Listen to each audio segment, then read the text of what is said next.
서방과 미국의 경제 공격으로 러시아는 파산을 앞두고 있는데요. 믿었던 중국마저 패선했기에 러시아는 궁지에 몰렸습니다. 국리 끝에 러시아는 과감한 해결책을 생각했는데요. 바로 한국에게 러시아 땅을 판매한다는 계획입니다. 러시아 연해주 주지사가 긴급하게 한국을 방문, 한국이 러시아 땅을 구입하길 원한다고 제안할 정도인데요. 빠른 거래를 위해 러시아 재무장관까지 한국 땅을 발랐다고 하죠. 대체 어떻게 된 일인지 지금부터 자세하게 설명해 드리겠습니다. 러시아 주식시장의 명복을 빈다. 뚜껑을 열고 탄산수를 벌컥 들이켜 러시아인은 방송 중 러시아 시장의 종말을 예언했습니다. 방송 진행자는 어이없는 표정을 지으며 황급히 방송을 중단시켰는데요. 탄산수를 마신 러시아인은 러시아 경제 전문가 알렉산더 부트마노프였습니다. 그는 러시아 매체 RBC 뉴스 생방송에서 갑자기 탄산수를 마시는 행동을 보이며 러시아 경제의 사망을 선언했는데요. 황급히 방송은 중단되었지만 영상은 큰 화제를 불러 일으켰습니다. 실제로 그의 예언대로 러시아 경제는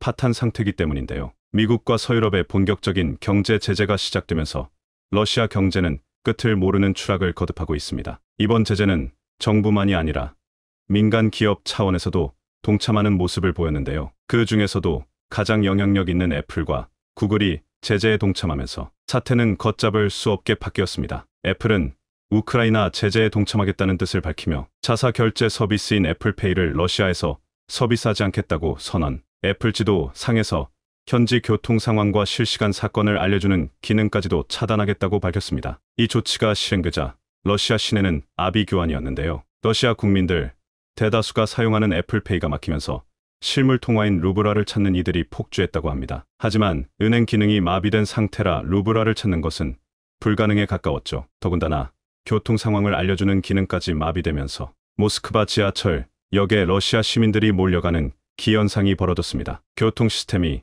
한국처럼 잘 갖춰지지 않은 러시아는 애플 시스템 의존도가 높았는데 이번 제재로 대혼란에 빠지게 되었죠. 이뿐 아니라 구글은 구글 뉴스에서 러시아 관영 언론 및 러시아 소식을 전달하는 언론 매체들을 리스트에서 삭제, 이들이 전하는 가짜 정보를 차단하는 강수를 두었습니다. 유튜브도 칠러 성향 매체나 유튜브 채널 광고 수익을 막으면서 유튜브를 통해 간접적으로 이득을 보는 행위를 견제했습니다. 결국 러시아는 경제 제재 때문에 손발이 완전 묶이게 되었죠. 증권 투자 업계에 따르면 영국 증시의 주식의 탁증서디알로 된 러시아 기업 주가가 크게 폭락하며 종이값보다 더 못한 가격으로 추락했습니다. 러시아에서 가장 큰 천연가스 재벌기업 가스프롬은 올해 고점 대비 93.76%가 떨어져 시중거래 가격 58센트에 장을 마감했습니다. 순식간에 고평가받던 주식이 1달러도 안 되는 가격이 되었습니다. 다른 기업들 역시 마찬가지로 평균 90%가 넘는 하락폭을 기록, 파산을 해도 이상하지 않을 정도로 엄청난 급락을 겪었습니다. 심상치 않은 러시아 주식의 움직임에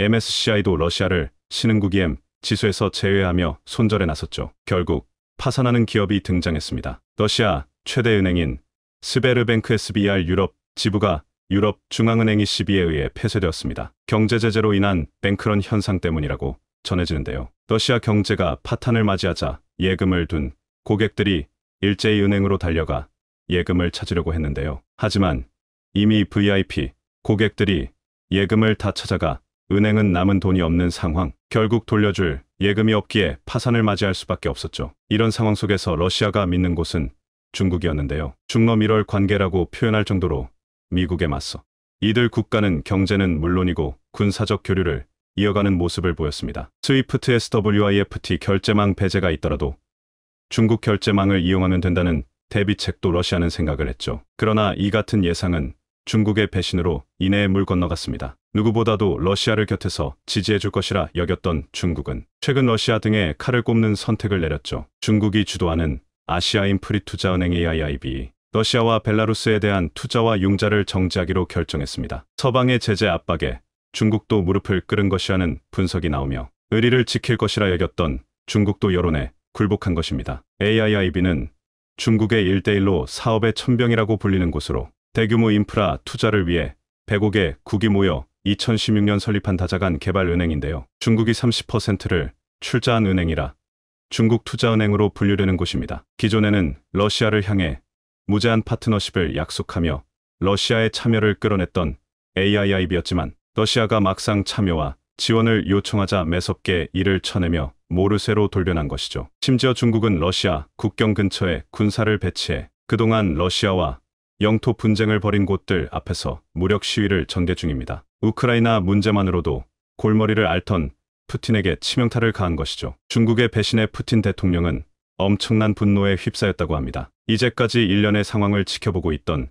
세계 3대 신용평가사는 중국도 러시아를 지원하지 않기로 결정하면서 일제히 신용등급 하향 조정에 들어갔습니다. 이들은 러시아를 투기등급으로 바꾸며 러시아를 위험하게 바라보았죠. 신용평가사 무디스와 피치는 러시아 신용등급을 투기등급으로 바꾸며 기존 단계에서 무려 6단계나 낮추는 모습을 보였습니다. 스탠다드 앤드 푸어스 S&P 역시 러시아 투자를 자제하라는 평가를 내리며 러시아로부터 자금을 얼른 회수하라고 투자자들에게 권했습니다. 신용등급이 6단계나 낮아진 것은 1997년 국제통화기금 IMF 구제금융 당시 한국이 겪었던 사례 이후로 처음인데요. 다시 말해 러시아가 부도날 가능성이 높다는 의미입니다. 1998년 이래로 위태로웠던 러시아 경제가 또 한 번 파탄날 수 있다는 소리죠. 이에 러시아는 충격적인 선언을 합니다. 스위프트에 퇴출당한 이후 계속된 고립에 고통받던 러시아는 돈을 계속해서 찍어내겠다는 선언을 하기에 이릅니다. 러시아 중앙은행은